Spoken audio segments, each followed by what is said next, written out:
for our rosé sorbet is a rosé, and I'm going to be using this new limited edition rosé from CK Mondavian family. It's a limited edition for spring 2020. And we need sugar and water, and I like to use a little bit of citrus in it to balance out any sweet flavor. The first thing that we have to do is we need to make a clear sugar syrup from the water and sugar. So let's go over to the stove and do that. All right, so the first thing we're going to do is pour our sugar into the pan, and you want a heavy saucepan. You want a heavy saucepan for that.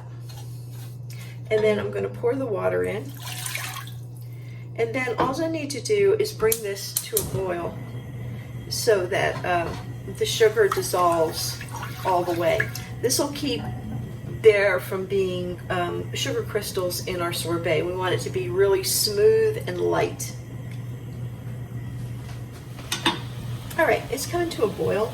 And I can look in there and I can see that the sugar crystals are gone.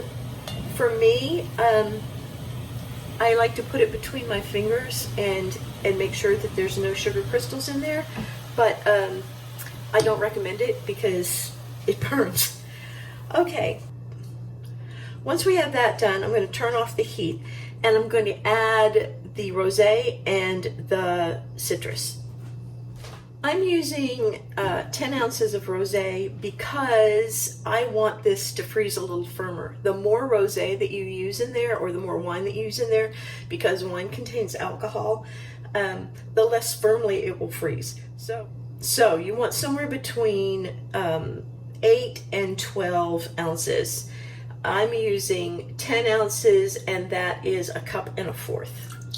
So I'm just going to pour that right in there. Now, I'm not boiling this, and the wine does not cook out, so this is probably not something that you want to feed to your kids. And then I'm just going to squeeze a little bit of the lime in there, and I'm going to get rid of the pieces of lime that fell in there. And then I'm going to taste it just to make sure that it's sweet enough. This is the flavor you're going to end up with, so this is the best place to adjust your flavor right now. That's delicious, so that's perfect for me. And now what needs to happen is this needs to cool down before we put it in the ice cream freezer. So I'm going to put it in another dish and put it in the fridge until it is completely cool. So we're going to pour it in this other bowl so that it cools off quicker in the refrigerator. It's a really gorgeous pink color, and it's going to look really pretty when it's done. So let's put this in the refrigerator and give it a little bit of time to cool down. All right, y'all, I've pre-cooled my ice cream maker. You do not need an ice cream maker like this, obviously.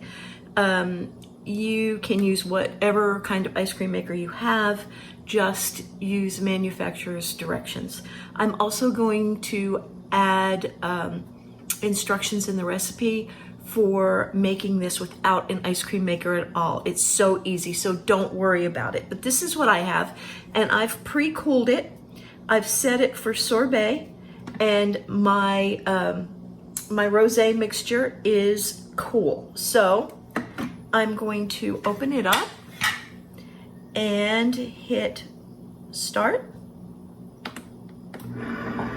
And then I'm going to pour my rosé mixture right in.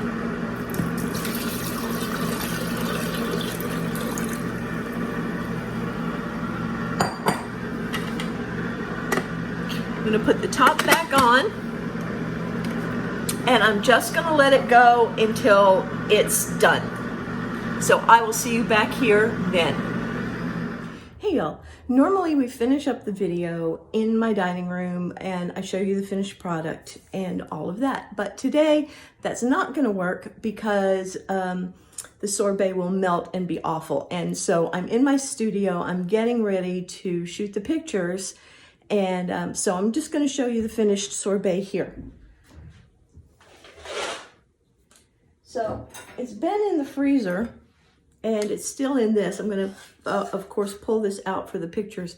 But I don't know if it's going to show how pink this is, but it's a light baby pink.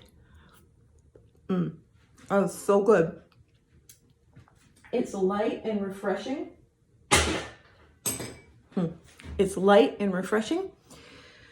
It's sweet, and it's definitely perfect for a Mother's Day brunch or a baby shower, a bridal shower, any kind of special occasion, or even a romantic dinner. You could use it as a light dessert, or you could use it as a palate cleanser between courses if you were going to be fancy, okay? So that's it. Definitely try this sorbet and let me know what you think, and I'll talk to you later. Bye.